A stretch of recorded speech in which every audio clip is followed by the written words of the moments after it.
Ever feel like you just want to get a quick handle on what really matters in healthcare quality? But you look at all the rules, the best practices, and it just seems like this huge mountain. Yeah, it can feel overwhelming for sure. We all want that insight, right? That smart way to understand what actually drives quality without getting totally bogged down. Exactly. And, well, that's precisely where we're putting our focus today. We're going to unpack a really key credential in this area.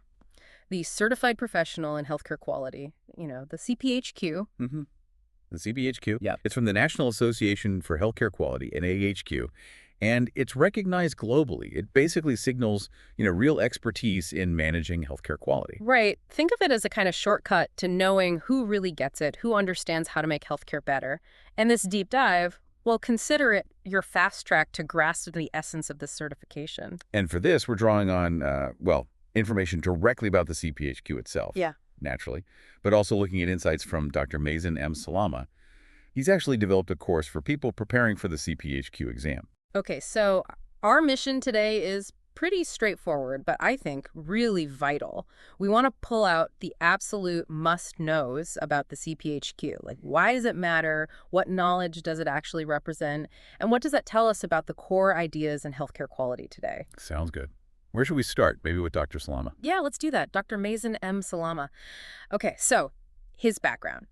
Senior clinical data scientist, quality consultant. He's a practicing cardiologist and CEO and founder of TOMSE and Dataemia. That's quite a mix of experience. Really is. And that combination is, I think, incredibly relevant here. His experience isn't just theoretical. Hmm. As a clinical data scientist, he's right there with the data that drives quality work. Right. Hands-on. Yeah, and as a quality consultant, he's actually advising organizations on, how to put effective strategies into practice. Plus, being a cardiologist gives him that crucial firsthand perspective on patient care. The very thing quality initiatives are trying to improve. Exactly. So that connection between the clinical reality and the analytical side, that's key for understanding why the CPHQ matters so much. Okay, so let's get into the meat of it. What are these core knowledge areas that the CPHQ actually covers? What are the main pillars someone needs to master? Well, the CPHQ body of knowledge really rests on several key foundations. The first one is leadership and management. Okay, leadership. Makes sense. But it's more than just, having the title. It's really about the strategic thinking needed to weave quality into the organization's DNA, so to speak. Ah, embedding it. Yes. Understanding how to inspire teams, guide them towards that shared vision of excellence. That's the core idea. And there are frameworks people use, like Kotter's 8 Steps for Change, or maybe Lewin's Change Model. They offer roadmaps for managing these improvement projects. Okay, that makes sense. You need the leadership to actually make changes happen. Otherwise, great ideas just stay ideas. What's the next pillar? Next up is information management. And wow, in healthcare today, data is just everything, isn't it? Absolutely. Right. Crucial. So this area is about designing systems to collect the right info. Think EHRs, electronic health records, or specific registries for, say, cancer or heart procedures. Right, getting the data in. But the real insight here, I think, isn't just collecting it. It's about being able to turn those raw numbers into compelling stories that actually drive better patient care. Moving beyond just spreadsheets. Exactly. Using sophisticated analytics, maybe predictive modeling, to, I don't know, spot patients who are at high risk of being readmitted before it happens. So you can step in proactively. Ah, okay. Proactive intervention. And then, crucially, communicating those findings effectively. Hmm. Using dashboards, scorecards, so everyone's on the same page about how the quality metrics are looking. So it's having the data and making it understandable and actionable. Yeah. Got it. What's pillar number 3? That would be performance and quality improvement. This is really where the rubber meets the road, you could say. The practical application. Yeah. It's about the actual planning and doing of projects to make things better. You hear about methodologies like Lean. Right. Cutting waste, streamlining things. Precisely. Streamlining workflows, getting rid of bottlenecks that cause errors or delays. Then there's Six Sigma and the PDCA cycle, Plan, Do, Check, Act. A classic. Yeah. Simple but powerful. It is a really structured way to test changes. And it's not just a one-shot deal. It's about constantly looking at the results, evaluating the outcomes, and building a culture where improvement is just ongoing. Always the goal. Got it. That continuous cycle. Identify, try, check, act, repeat. Okay, and the final core area. And finally, perhaps most importantly, patient safety. Can't argue with that. This is all about setting up systems and really a mindset that actively works to minimize errors and prevent patient harm.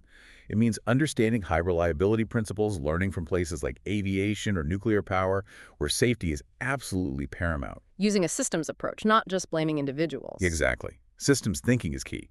Using tools like risk assessments before things go wrong or root cause analyses RCAs after an event to really dig deep into why it happened. Like FMEAs too, failure mode and effects analysis. Yes, FMEAs are crucial for that proactive look at potential failures. And technology plays a big role too, obviously. Things like smart infusion pumps, clinical decision support built into the EHR. Okay, so those are the four big pillars: leadership, information, performance improvement, and patient safety. Now, let's pivot a bit. Why is this all so important? What are the big picture goals of having this CPHQ certification exist? Good question. The CPHQ really has several core objectives. First, it's about elevating professional standards across healthcare quality. Setting a high bar encourages better practice overall. Raising the game for everyone. Right. Second, it formally recognizes expertise.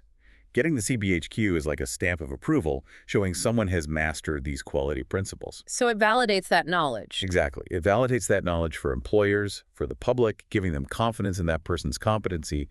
And lastly, it promotes sustained confidence. You have to recertify, which means ongoing learning and professional development. Ah, so it's not just pass it and forget it, it's a commitment. Okay, let's talk about the individual then. What's in it for someone who puts in the work to earn this? What are the real benefits? Oh, for individuals, the benefits are pretty significant, I'd say. It's a very clear way to demonstrate your expertise in what is a really complex and vital field. Stands out on a resume, I imagine. Definitely. Yep. In a competitive job market, having that CPHQ provides real professional distinction. We're seeing more and more employers preferring it or even requiring it for quality jobs. Increases credibility, too. Absolutely. It enhances your credibility massively with your colleagues, with leadership, even with patients indirectly. It signals you're serious about excellence. And that can lead to... often career advancement. It can open doors to bigger roles. Yeah. Director of Quality, maybe VP of Patient Safety, even Chief Quality Officer roles. Ultimately, it just empowers people to make a more impactful contribution to how healthcare is actually delivered. That makes total sense. It's a tangible marker of commitment and skill.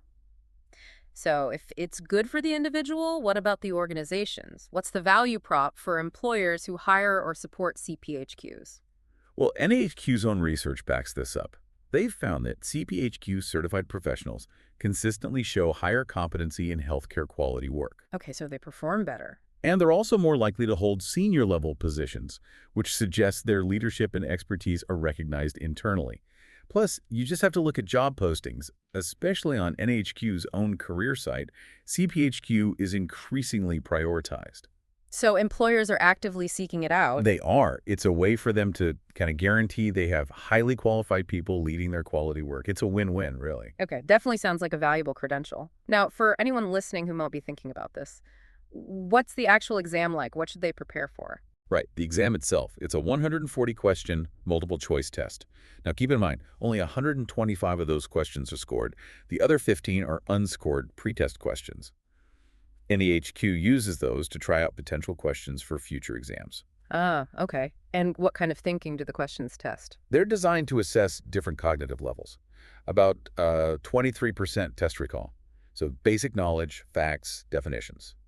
Like knowing a specific regulation or naming a quality tool. Straightforward memory. Yeah. Then the biggest chunk, around 57%, test application.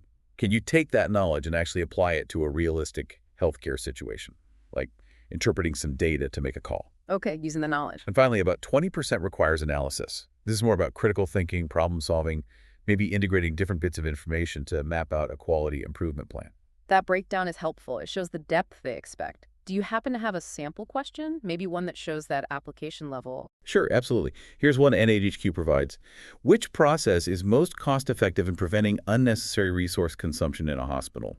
And the options are A, effective pre-admission screening. B, accurate DRG assignment at admission. C, second opinions for all surgeries. D, pre-admission insurance benefit denials. Okay. Cost-effective process. Preventing unnecessary resource use. And the correct answer is A, effective pre-admission screening. Why is that? Well, The thinking is, if you effectively screen patients before admission and identify those who can safely be managed as outpatients, you avoid admitting them unnecessarily.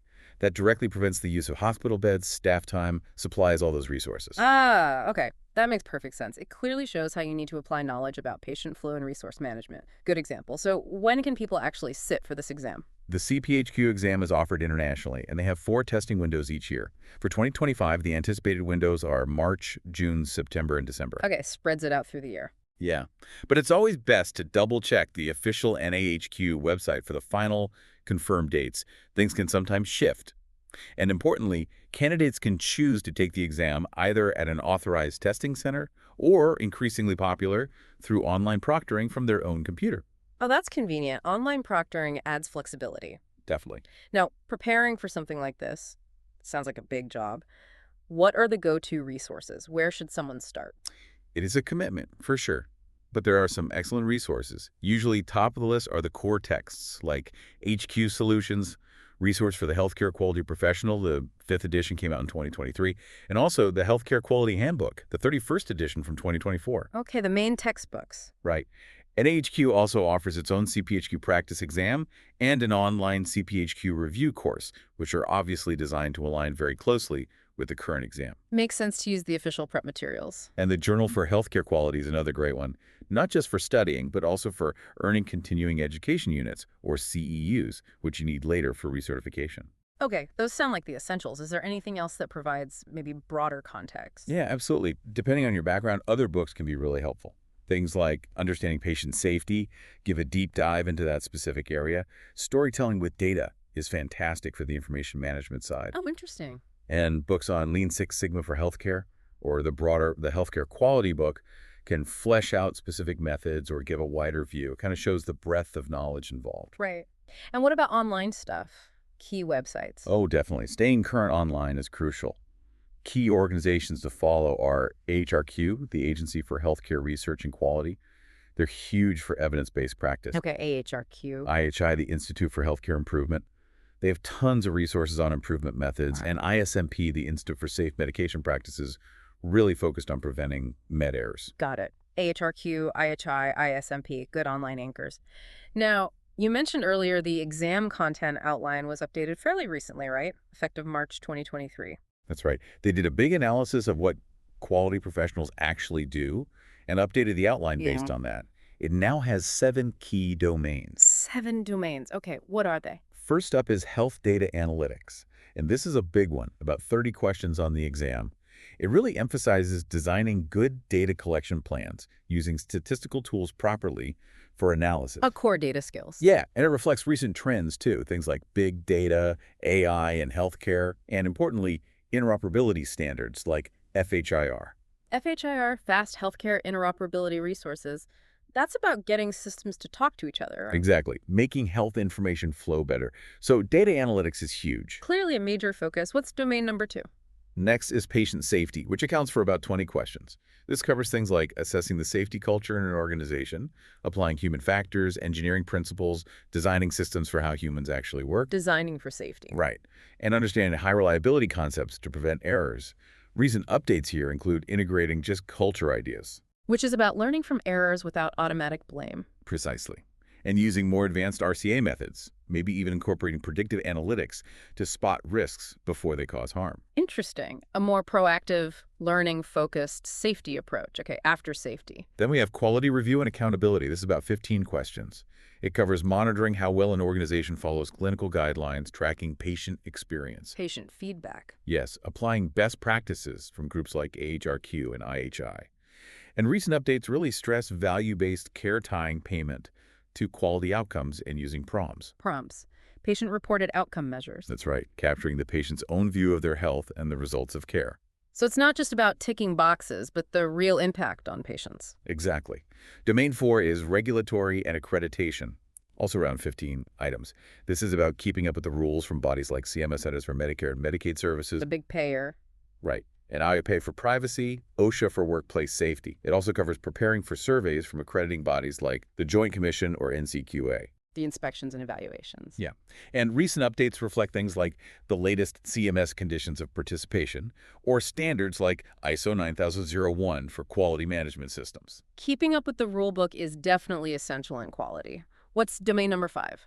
That's quality leadership and integration, with about 20 questions. This goes back to leadership, but focuses on aligning quality work with the organization's overall strategy, engaging all the different stakeholders effectively. Getting everyone on board. Yeah, managing change.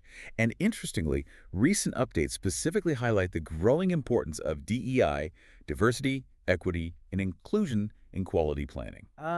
Ensuring quality initiatives serve everyone fairly. That's critical. It really is. Okay, domain 6 is the largest. Performance and process improvement. This has around 40 items. The biggest chunk. Yes, this gets deep into the practical tools, using things like fishbone diagrams for finding root causes, actually implementing Lean, Six Sigma, PDCA cycles, and recent updates bring in things like agile project management and using digital transformation to improve processes. So lots of hands-on methods and focusing on efficiency and improvement. Got it. And the last one, domain 7. The final domain is population health and care transitions with about 10 items. This looks at analyzing how patients move between care settings like hospital to home to reduce readmissions. Smoothing out those handoffs. Exactly. And developing broader population health strategies using data on social determinants of health SDOH. Things like income, housing, access to food, factors outside the clinic that affect health. Right. And recent updates cover integrating telehealth effectively and using predictive models for managing the health of whole populations. Well, okay, so it's incredibly comprehensive. It really covers the waterfront of modern healthcare quality data, safety, regs, leadership, improvement methods, population health. It's clear how the update reflects where healthcare is heading. It really does. The role of the quality professional is definitely expanding. And, for people studying, a structured approach is key. Many prep courses, like Dr. Salama's, organize their material around these 7 domains, maybe grouping them into logical chunks like leadership, regulatory, data, improvement, safety, and population health to make studying more manageable. This has been incredibly helpful. It makes the CPHQ certification feel much less abstract. It's clearly a really significant credential for anyone who's serious about, actually leading quality improvements and making patient care safer. Absolutely. It's more than just letters after your name. It signifies a deep, current understanding of what drives excellence in healthcare. It's a testament, really, to the ongoing push for continuous improvement, both from individuals and from healthcare organizations aiming for the best possible care. Totally agree. And, for those of you listening, if you're looking to make a bigger impact in healthcare, maybe this deep dive has sparked some interest in looking into the CPHQ more. It certainly seems like a valuable path towards becoming a real leader in quality. And that actually raises a final thought for you to maybe chew on. We've talked a lot about the growing emphasis on data analytics, patient safety, population health, all really prominent in the CPHQ now. How do you see those trends continuing to shape healthcare's future? And maybe more importantly, how will they shape the role, the responsibilities of quality professionals like yourself moving forward? Definitely something to consider as you think about your own role in this vital work.